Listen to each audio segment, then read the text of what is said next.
नमस्कार, आप देख रहे हैं स्पेशल रिपोर्ट और आपके साथ में विजेंद्र सोलंकी। हॉर्मुज वो हथियार बन गया जिसके जरिए दुनिया के कई देशों से बिना लड़े ही उनको आर्थिक तौर पर हराया जा सकता है। पहले ईरान ने टोल वसूली करने का ऐलान कर वर्ल्ड अर्थव्यवस्था को नुकसान पहुंचाने की कोशिश की और अब ट्रंप ने ऐलान किया है कि वो 20% टोल वसूलेंगे। सवाल यह है कि क्या ईरान और अमेरिका के बीच जंग हॉर्मुज पर अधिकार के लिए थी या फिर परमाणु हथियारों को बनाने से रोकने के लिए। सवाल यह भी कि ट्रंप का टोल वसूली ऐलान ईरान के टोल वसूली ऐलान पर उसको पीछे हटने पर मजबूर करने की रणनीतिक साजिश है या फिर ईरान के समुद्री इलाके में परमानेंट अधिकार की रणनीति। सवाल यह भी कि क्या वाकई में दुनिया 20% महंगाई की तरफ बढ़ रही है या फिर दुनिया तेल और गैस के इस्तेमाल से दूर होकर उन विकल्पों पर ध्यान दे रही है जो पर्यावरण के लिए फायदेमंद है। क्या दुनिया में टेक्नोलॉजी ट्रांसफर से पहले जंग होना इतिहास का हिस्सा है या फिर वर्तमान हकीकत। चलिए आपको बताते हैं कैसे हॉर्मुज का असर भारत पर पड़ सकता है और इसका समाधान क्या होगा। सवाल यह भी है कि ट्रंप अपने बयान पर कितने घंटे या कितने दिन कायम रहे।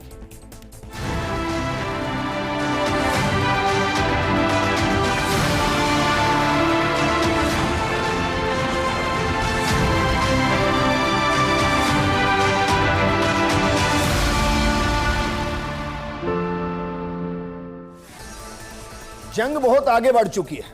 जंग आगे बढ़ते बढ़ते हॉर्मुज पर आकर टिक गई है कि हॉर्मुज पर किसका कंट्रोल होगा, क्योंकि दुनिया की अर्थव्यवस्था पर वर्तमान में जो सबसे ज्यादा असर डाल रहा है वो हॉर्मुज स्ट्रेट है।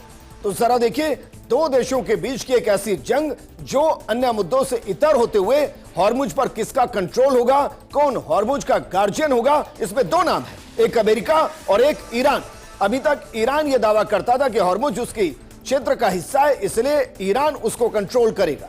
लेकिन अब अमेरिका कह रहा है कि वहां से सुरक्षित आवाजाही के लिए अमेरिकन फोर्स वहां पर मौजूद है, इसलिए अमेरिका इसको कंट्रोल करेगा। और यहां से जो जंग अभी तक ईरान में सत्ता परिवर्तन और वहां परमाणु हथियार न बनाने को लेकर अमेरिका ने शुरू की, अब वो हॉर्मुज पर कंट्रोल तक पहुंच चुकी है। लेकिन अमेरिका की टोल वसूली की रणनीति क्या होगी, कैसे काम करेगी, क्योंकि दोनों देशों के बीच कुछ दिन की शांति के बाद फिर से शुरू हुई जंग की बड़ी वजह इसी कंट्रोल को लेकर है। अमेरिका ने पिछले कुछ दिनों में ईरान के सैकड़ों ठिकानों पर बमबारी की है। वहीं ईरान ने बहरीन, कुवैत जैसे खाड़ी देशों में बने अमेरिकी बेस को निशाना बनाया। अमेरिका और ईरान की जंग में हॉर्मुज स्ट्रेट एक बड़ा अखाड़ा बन गया है। अमेरिका और ईरान के बीच 17 जून को जिस एमओयू पर साइन हुए थे उसमें साफ था कि हॉर्मुज स्ट्रेट को फिर से खोला जाएगा। वहां से जहाजों को पहले की तरह आने जाने की अनुमति दी जाएगी। लेकिन जब बीते दिनों अमेरिका ने बमबारी शुरू की तो ईरान ने हॉर्मुज स्ट्रेट को बंद करने का ऐलान कर दिया। हालांकि अमेरिका ने कहा है कि हॉर्मुज खुला है और जहाज सुरक्षित निकल रहे हैं। इसी बीच अब ट्रंप ने हॉर्मुज पर कंट्रोल अपने हाथ में लेने की बात कही। उन्होंने यह भी कहा कि ईरान पर नौसैनिकों की नाकाबंदी फिर से लागू होगी, जबकि ईरान का कहना है कि ऐसा करके अमेरिका दुनिया की तेल और गैस की सप्लाई को खतरे में डाल रहे हैं। वैसे तो दुनिया की तेल और गैस की सप्लाई खतरे में ही है और हॉर्मुज के ब्लॉक होने की वजह से कई देशों की अर्थव्यवस्था पर इसका बुरा असर पड़ा है। लेकिन क्या वाकई में ट्रंप का नया ऐलान, जिसमें वो कह रहे हैं कि हर जहाज से जितना माल लदा होगा उसकी जो कीमत होगी उसका 20% वो वसूलेंगे। जरा देखिए, ये दरअसल ट्रंप का वो टोल वसूली अभियान जिसमें वो हॉर्मुज के ऊपर बाकायदा एक चेक पॉइंट क्रिएट करेंगे जहां हर जहाज से 20% टोल लिया जाएगा। यानी कि उस जहाज के अंदर कितना सामान लदा है, उसकी कितनी कीमत है, उस कीमत का 20% सीधे अमेरिका चार्ज करेगा। अब अंदाजा लगाइए, 20%। एक उदाहरण के तौर पर समझिए, अगर क्रूड ऑयल भारत खरीद रहा है वहां से और मोटे तौर पर अगर मान लें कि 90 से 100 डॉलर प्रति बैरल के आसपास है, तो आप सोचिए हर बैरल पर बाय डिफॉल्ट 15 से 20 रुपए, 20 डॉलर बढ़ गए हैं। इससे भारत में महंगाई या कहें कि पेट्रोल और गैस के दाम कितने ऊंचाइयों पर जाएंगे। और भारत छोड़िए, भारत कंट्रोल कर लेगा, दुनिया के कई देश ऐसे हैं जहां महंगाई आसमान छू जाएगी। यानी ये जंग अब ईरान और अमेरिका के बीच की नहीं है, ये जंग दुनिया की जंग है। बेशक इसे वर्ल्ड वॉर 3 नाम ना दिया जाए, लेकिन पूरी दुनिया के ऊपर इस जंग का असर पड़ता है और पड़ रहा है। और अमेरिका तो अब यह कह रहा है कि हॉर्मुज का गार्जियन वही है, और यह ट्रंप ने कहा है। वो कह रहे हैं कि अब से अमेरिका को हॉर्मुज स्ट्रेट का गार्जियन मान लिया जाए। साथ ही निष्पक्षता के नाते दुनिया के संवेदनशील हिस्से में सुरक्षा और हिफाजत का काम करने के लिए जरूरी सभी खर्चों की भरपाई के तौर पर वहां से गुजरने वाले सभी कार्गो पर 20% की दर से टोल वसूला जाएगा। यह प्रक्रिया और व्यवस्था तुरंत शुरू हो जाएगी। टोल अब अमेरिकी जो वहां अथॉरिटी होगी वो लेगी। और ट्रंप की इस पोस्ट पर ईरान ने भी तुरंत पलटवार किया और जवाब दिया। ईरानी विदेश मंत्री अब्बास अरागाची ने ईरान को स्ट्रेट हॉर्मुज का गार्जियन बताया और एक्स पर पोस्ट करते हुए अरागाची ने कहा कि अमेरिकी राष्ट्रपति बिल्कुल सही कह रहे हैं। मायने समझिए सर, वो कह रहे हैं कि जो कोई भी हॉर्मुज स्ट्रेट से कमर्शियल जहाजों की सुरक्षित आवाजाही की सुविधा देता है उसे इसके लिए कंपनसेट मिलना चाहिए। ईरान हमेशा से इस स्ट्रेट का गार्जियन रहा है और हमेशा रहेगा। अब्बास अरागाची ने ट्रंप के 20% टोल पर सवाल उठाते हुए कहा कि 20% निश्चित रूप से बहुत ज्यादा है, हम सही दर तय करें। दरअसल अरागाची एक तरीके से तंज कस रहे हैं ट्रंप पर। वो कह रहे हैं कि हां, ट्रंप ने जो कहा कि टोल वसूला जाना चाहिए बिल्कुल सही है, लेकिन ये टोल अमेरिका नहीं ईरान वसूलेगा, क्योंकि वहां से सुरक्षित आवाजाही की जिम्मेदारी ईरान देगा। हालांकि अरागाची कह रहे हैं कि 20% ज्यादा है, ईरान शायद इसको कम करेगा। अब सवाल यह है कि क्या टोल ट्रंप जो लगा रहे हैं उस प्रस्ताव पर कोई किंतु परंतु हो सकता है क्या? जरा इसको भी समझिए। हालांकि ट्रंप बयान देने के बाद कितने घंटे में बदलेंगे यह बताना मुश्किल है, क्योंकि कुछ सोशल मीडिया साइट्स पर यह कहा जा रहा है कि ट्रंप अपने बयान से पलट चुके हैं। कुछ चैनल्स पर कहा जा रहा है कि ट्रंप अपने बयान से बदल चुके हैं। अब उस बयान से कितना बदलेंगे बता पाना मुश्किल, लेकिन ट्रंप ने जो 20% टोल का प्रस्ताव दिया है उसके लिए उनका तर्क है कि जहाजों की सुरक्षा की जाएगी, अमेरिकी सैनिक तैनात होंगे और उनके खर्चे की भरपाई इसी टोल के पैसे से होगी। ट्रंप से पहले ईरान ने हॉर्मुज पर टोल लगाने की बात कही थी।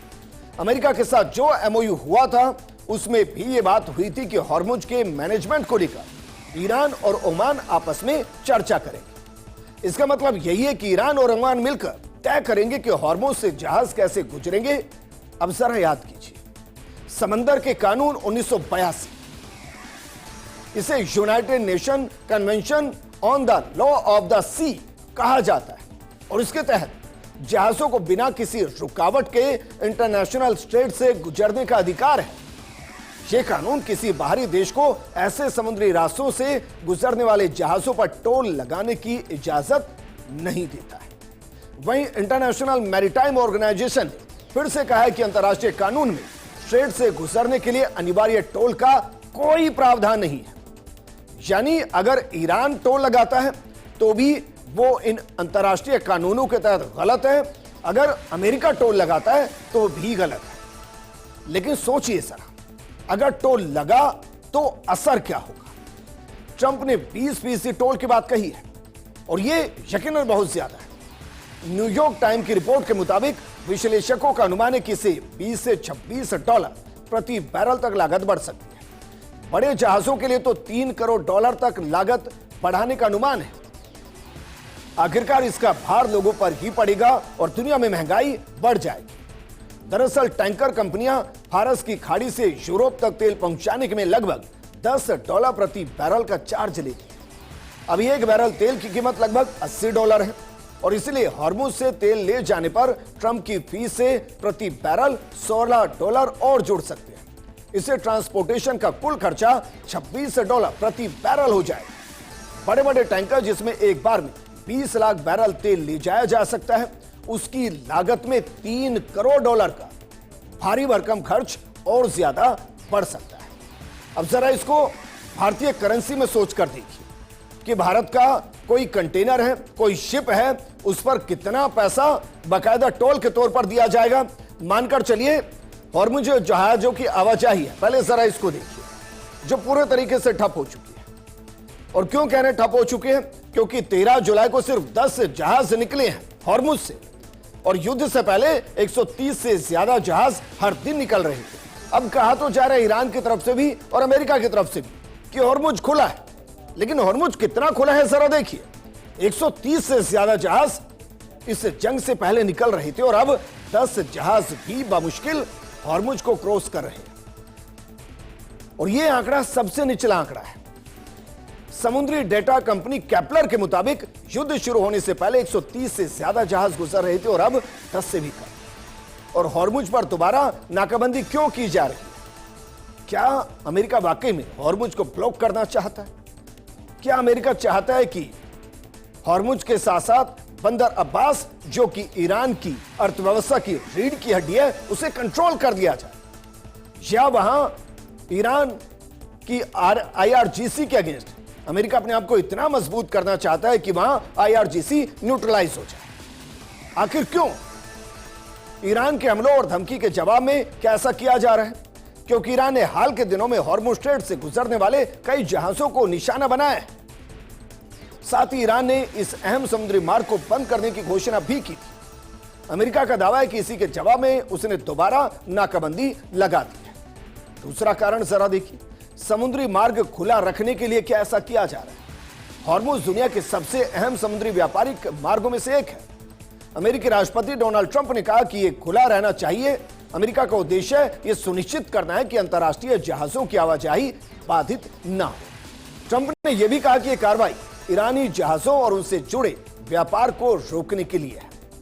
अब जरा देखिए, ईरान की क्या सैन्य क्षमता को कमजोर करना चाहते हैं? क्योंकि अमेरिकी सेंट्रल कमांड के अनुसार इस अभियान का मकसद ईरान की हमले करने की क्षमता को कमजोर करना है, हॉर्मुज में नागरिक तथा जहाजों की सुरक्षा को सुनिश्चित करना है। और क्या वाकई में इस सुरक्षा को सुनिश्चित करने के लिए जो सुरक्षा की लागत होगी उसको वसूलने के लिए टोल का प्लान है? ट्रंप ने कहा कि अमेरिका लंबे समय से इस समुद्री मार्ग की सुरक्षा पर भारी खर्च कर रहा है और इसलिए अब इस रास्ते से गुजरने वाले जहाजों से सुरक्षा के बदले शुल्क लेने की योजना है, ताकि सुरक्षा पर होने वाला खर्च पूरा किया जा सके। अब हम उस बात पर आते हैं, मानकर चलिए कोई भारतीय टैंकर है और वो इस रास्ते से गुजर रहा है। उस रास्ते से गुजरने के दौरान अगर ट्रंप 20% टोल लगाते हैं तो उसका कितना असर होगा, जरा एक नजर इस पर डालिए और देखिए। अगर मानकर चलते हैं टैंकर की जो क्षमता है वो 20 लाख बैरल क्रूड ऑयल की है, इसका मतलब अतिरिक्त जो टोल भार होगा वो 290 करोड़ होगा। अब सोचिए कितने टैंकर निकलते हैं। भारत के अंदर पेट्रोल डीजल के दाम में 15 से 20 रुपए तक की बढ़ोतरी हो सकती है, शायद इससे ज्यादा भी हो जाए। और इसीलिए यह बहुत महत्वपूर्ण है कि भारत पर इसका असर क्या पड़ेगा, यह समझना पड़ेगा। हॉर्मुज पर टोल लगता है नहीं, यह तो अभी तक साफ नहीं, लेकिन अगर ऐसा होता है तो इसका भारत पर एक बड़ा असर पड़ सकता है। वो इसलिए क्योंकि भारत के बहुत से जहाज तेल और गैस लेकर इसी रूट से आते हैं। भारत अपनी जरूरत का 80 से 85% कच्चा तेल आयात करता है और इसमें से 30% कच्चा तेल हॉर्मुज के रास्ते से ही आता है, जबकि 60% LPG भी आयात करता है भारत और इसमें से 90% LPG हॉर्मुज के जरिए आती है। सिर्फ इतना नहीं, 30% LNG भी हॉर्मुज के रास्ते ही भारत आती है। ऊर्जा से जुड़े जो बड़े बड़े प्रोजेक्ट हैं, सीधा इंपैक्ट आएगा। और इसको एक आंकड़े के जरिए भी जरा समझिए, 2025-26 में भारत ने कितना आयात किया है। अगर कच्चे तेल की बात की जाए तो 7.37 करोड़ बैरल भारत ने कच्चा तेल हॉर्मुज के रास्ते से आयात किया है, जबकि LPG की अगर बात की जाए 1.90 करोड़ मीट्रिक टन भारत ने आयात किया है। और सीधे सीधे सोचिए 20% का अतिरिक्त भार पड़ेगा, जिससे न सिर्फ भारत की अर्थव्यवस्था पर असर पड़ेगा बल्कि भारत के लोगों के ऊपर एक भारी भरकम बोझ पड़ने की संभावना है। लेकिन हम फिर कह रहे हैं, हॉर्मुज पर ट्रंप क्या कहते हैं, उस पर कितने वक्त रुके रहते हैं, उसका कितना इंपैक्ट आएगा, यह बता पाना मुश्किल है। और क्यों मुश्किल है, इसको समझने के लिए जरा समझिए हॉर्मुज पर ट्रंप कितनी बार क्या क्या बयान दे चुके हैं और कितनी बार वो बदल चुके हैं। 21 मार्च 2026 ट्रंप ने धमकी दी थी कि अगर 48 घंटे के अंदर हॉर्मुज स्ट्रेट को पूरी तरह से नहीं खोला गया और खतरों से मुक्त नहीं किया गया तो ईरान के पावर प्लांट पर हमला करके उन्हें नष्ट कर दिया जाएगा, लेकिन ऐसा कुछ हुआ नहीं। 5 अप्रैल 2026 अमेरिकी राष्ट्रपति डोनाल्ड ट्रंप ने सोशल मीडिया पर अपशब्दों से भरी एक पोस्ट की, जिसमें उन्होंने ईरान को धमकी दी कि अगर वो मंगलवार तक स्ट्रेट ऑफ हॉर्मुज को सभी जहाजों के लिए फिर से खोलने की उनकी समय सीमा का पालन नहीं करता तो वो ईरान के पावर प्लांट और पुलों को नष्ट कर देंगे। इस बार भी कुछ नहीं हुआ। उसके बाद 9 अप्रैल 2026 ट्रंप ने ईरान को हॉर्मुज स्ट्रेट खुला रखने की चेतावनी दी और कहा कि अगर वो ऐसा करने में नाकाम रहे तो गोलीबारी शुरू हो जाएगी। कुछ नहीं हुआ। 12 अप्रैल 2026 ट्रंप ने कहा कि अमेरिकी नौसेना तुरंत हॉर्मुज की घेराबंदी शुरू कर देगी, अंतर्राष्ट्रीय जल क्षेत्र में उन सभी जहाजों को रोकेगी जिन्होंने ईरान को टोल भुगतान किया है। ट्रंप ने यह बात ट्रूथ सोशल पोस्ट में तब कही जब अमेरिका और ईरान के बीच शांति वार्ता बिना किसी समझौते के खत्म हो गई। ट्रंप ने कहा कि बैठक अच्छी रही, ज्यादातर बिंदुओं पर सहमति बनी, लेकिन उन्होंने यह भी कहा कि दोनों पक्ष ईरान के परमाणु कार्यक्रम पर सहमत नहीं हो पाए। जबकि 14 जून 2026 ट्रंप ने ईरान के साथ एक समझौते के पूरा होने का ऐलान किया, जिसके तहत हॉर्मुज को बिना किसी शुल्क के खोलने, अमेरिकी नौसेना की नाकेबंदी हटाने की मंजूरी दी गई। साथ ही यह संदेश भी दिया गया कि तेल की आपूर्ति जारी रहने दे, लेकिन ऐसा नहीं हुआ। ईरान ने फिर चौक पॉइंट क्रिएट कर दिया और अब ट्रंप कह रहे हैं कि वो 20% टोल वसूली करेंगे क्योंकि दुनिया पर संकट ना हो, इसलिए वो सुरक्षा दे रहे हैं। अब सोचिए, सुरक्षा के बावजूद वहां से प्रतिदिन सिर्फ 10 जहाज निकल रहे हैं, जो युद्ध शुरू होने से पहले 130 से ज्यादा थे। और वर्तमान स्थिति में भी भारत के परिप्रेक्ष्य में जब देखेंगे तो खाड़ी में भारत से जुड़े 11 जहाज अभी भी फंसे हुए हैं। हॉर्मुज स्ट्रेट में जारी तनाव के बीच भारत से जुड़े 11 जहाज और 148 भारतीय नाविक फिलहाल फारस की खाड़ी में फंसे हुए हैं और ये सभी जहाज हॉर्मुज से गुजरने का इंतजार कर रहे हैं। हॉर्मुज में बढ़ते तनाव के बीच भारत ने 24 घंटे निगरानी रखने के लिए कंट्रोल रूम एक्टिव कर दिया है। भारतीय नौसेना के साथ मिलकर हालात पर लगातार नजर बनाए रखी है।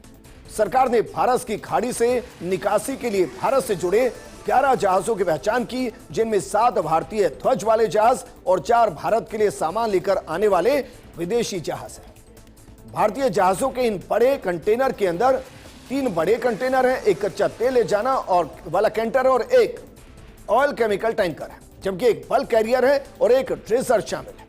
वहीं 4 विदेशी जहाजों में उर्वरक की खेप है। फरवरी में संघर्ष शुरू होने के बाद से अब तक भारत के लिए सामान लेकर 57 जहाज हॉर्मुज स्ट्रेट पार कर चुके हैं। इनमें 21 भारतीय ध्वज वाले और 36 विदेशी ध्वज वाले जहाज शामिल हैं। 13 जुलाई तक विभिन्न शिपिंग कंपनियां 3,918 नाविकों को सुरक्षित निकाल चुकी है। वहीं मंत्रालय के अनुसार अब तक भारतीय ध्वज वाले जहाजों से जुड़े 4 और भारतीय चालक दल वाले विदेशी जहाजों से जुड़े 23 हादसे दर्ज किए गए और इन घटनाओं में 7 लोगों की मौत हुई है। एक व्यक्ति के लापता होने, एक के मृत माने जाने और 4 लोगों के घायल होने की सूचना है। वहीं हॉर्मुज पर जो ट्रंप टोल लगाने की बात करें, उसका दुनिया विरोध कर रही है। कौन कौन विरोध कर रहा है, जरा एक नजर डालिए। इसमें सबसे पहले UNIMO यानी कि यूएन इंटरनेशनल मैरीटाइम ऑर्गेनाइजेशन विरोध कर रही है। इसके अलावा जरा देखिए, EU विरोध कर रहा है। यूरोपियन यूनियन ने कहा कि अमेरिका ईरान किसी के द्वारा भी हॉर्मुज पर टोल लगाना कानूनन नहीं माना जा सकता। इसके अलावा ब्राजील और ब्रिटेन भी विरोध कर रहे हैं। ब्राजील कह रहा है कि इसे समुद्री डकैती कहेंगे और ब्रिटेन कह रहा है कि हॉर्मुज स्ट्रेट बिना किसी टोल या शुल्क के खुलना चाहिए। और ये इसलिए कहा जा रहा है क्योंकि हॉर्मुज बेहद अहम है। और अहम कितना है, जरा ये भी देख लीजिए। दुनिया के तेल सप्लाई का सबसे अहम समुद्री मार्ग, वैश्विक स्तर पर लगभग 20% क्रूड की सप्लाई इसी मार्ग से होती है। खाड़ी से दुनिया तक तेल पहुंचाने का मुख्य मार्ग भी यही है और एशिया की ऊर्जा सुरक्षा की सबसे अहम कड़ी भी यही है। तेल व्यापार का सबसे रणनीतिक समुद्री दरवाजा भी यही है और इसीलिए इस दरवाजे पर कभी ईरान अपना ताला लगा जाता है तो कभी ट्रंप साहब कह रहे हैं कि इस बार ताला हमारा होगा और ताला खोलने के लिए 20% शुल्क देना पड़ेगा। लेकिन ये जो ताला हॉर्मुज पर है, इसको लेकर दुनिया ये कह रही है ताला नहीं होना चाहिए, क्योंकि कोई कानून ऐसा नहीं जो इस तरीके के समुद्री मार्गों पर किसी एक का आधिपत्य स्थापित कर सके। इसलिए मानकर चलिए, जो ट्रंप कह रहे हैं कि 20% शुल्क वसूला जाएगा, वो वसूला नहीं जाएगा। ये शायद ईरान पर दबाव बनाने की रणनीति, जिससे ईरान को यह एहसास हो कि वो अपने ही इलाके में घिर चुका है। इस प्रोग्राम में फिलहाल इतना ही। आप बने रहिए फर्स्ट इंडिया न्यूज के साथ, क्योंकि खबरों का सिलसिला लगातार जारी है। नमस्कार।